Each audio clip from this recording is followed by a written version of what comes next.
This reminds me of 2015, 2016. I think you mentioned it earlier, Chris, about when Steph Curry beat James Harden out that year. And they really both deserving. They both deserve it. But the players that year, I think they had their award show. The players that year picked Harden. It reminds me of that. But I like Giannis. If you look at the body of work of Giannis, and you can get into the numbers, but I look at the little things. They were a 7th seed last year, not at a 1 seed. They win 60 games. His game improved. And he's probably arguably the best defensive player. We keep forgetting about that. We keep talking about what Harden has done offensively, but this is the best two-way player in the league. He can guard 1 through 5. Harden is not guarding 1 through 5. And this guy's taking a team, Milwaukee. I think Harden still has a better roster. Houston has a better roster than the Milwaukee Bucks. Do you think the players are taking in consideration both ends of the court? No. I think they're looking at what James Harden is doing. I think players get excited about scoring more so than looking at the whole body of work, the whole game. And I think they get, obviously, don't get me wrong, what Harden did was very impressive and may not be ever duplicated again, the scoring spree that he went on this year. And he did a terrific job getting his team to the 3rd seed. But the year Giannis had on both ends of the floor, the efficiency to do it in 32 minutes a night was incredible. And he's filled up the stat sheet on both ends. I think that Giannis has a very typical and very strong MVP case. Best team, best player on that team, best record in the NBA, plays on both ends. His stat line, if you go points, rebounds, assists, blocks, has not been done since Kareem, right? So in order to beat that, you need a historic season.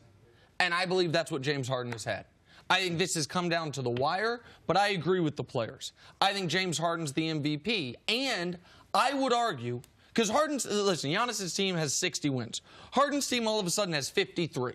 So that he's going to end either 6 or 7 wins short of Giannis, depending on how the final game of the season shakes out. And obviously, the tougher conference on a team that's dealt with much more injuries. But 7 wins, a lot of wins in this league. The 60-win threshold really, truly matters. And Milwaukee, they haven't been, pushing the gas the last couple of games like they did. For sure. They probably could have gotten to 63 or 64 if they had someone pushing them, if Toronto was on their heels. 44 games last year. You jumped to 60. You look at last year, Houston won 65 games. They had 58.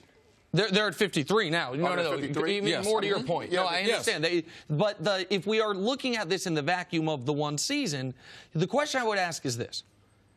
If this were LeBron, who averaged 36 a game for a 53-win team, or Anthony Davis, who averaged 36 a game for a 53-win team that had dealt with injuries. Because I agree the Rockets might have a better roster when fully healthy, but Chris Paul missed a chunk of time, Clint Capella missed a chunk of time. If this were, hell, Damian Lillard this year, who averaged 36 a game for a 53-win Portland team, aren't they going to win the MVP?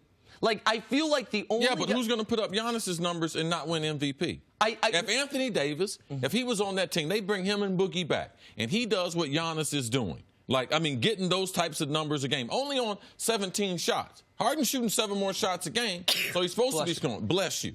But I like your point of the players. They're not looking at the defensive end. As a former player, they're not going to evaluate that as hard. And what he's getting, a steal and a half a game, a block and a half a game. You have to consider that is a record-breaking season. Just like you're saying that Harden's having. I just think you put Giannis in the conversation where Michael Jordan, where he was the best player and getting guarded. LeBron James, early in his career, when he was the best player, he guarded 1 through 5. Kobe Bryant, taking on that assignment, guarding at that position, and being the best player. James Harden is not that same type of player. The scoring is great, but that's where the buck stops. And it's impressive the way he was able to carry the load with Chris Paul being out and Clint Capella. But what Giannis has done has been surely amazing on both ends of the floor. Well, listen, I don't think it's fair to say it's where it stops with Harden's scoring, because he's a great distributor for that team. He is the engine that runs the entire offense. Now, he's not the awful defensive player that he was, but Giannis might win Defensive Player of the Year. You made this point earlier, and I want to reiterate it. I am not here to tear down Giannis. I bet on Giannis to win MVP before the year. I picked Giannis to win MVP before the year. I think he probably will win it. But if I had a vote, it would be the toughest vote of the last, certainly since 06 and maybe since before. But what Harden did, taking a team, the other aspect of it is, and I don't know if this counts or not, But this was an extra important year for the Rockets because of Chris Paul's age. Because this team, if they don't make a push this year and next year, we know the last couple years of Chris Paul's contract is going to be a detriment to Harden and that team's ability to compete for a championship. They were on the brink. They were 14th in a 15-team conference with their best and their second best and third best player out with injury. And Harden put up Wilt numbers. Harden put up the other. Go ahead, Steve. Jason Kidd just got fired playing with Giannis. What about Bud's first year? It's a critical year for Giannis, too. It's not like all the pressure is on Harden in Houston. Like, if we're just looking at the totality of it, there's no way that we can avoid what Giannis has done. And the same argument that you had, well, what if LeBron had this? Well, you tell me another NBA player that could put up 27, 12, only assist and 27, yeah. He's distributing the ball. He's distributing the ball just as well as Harden. Almost, yeah. I mean, assist and a half a game, not touching the ball as less, taking 7 less shots, and doing all that on the defensive end, like he might be defensive MVP. Like, that's the only way the players can be looking at it, is avoiding the defensive end.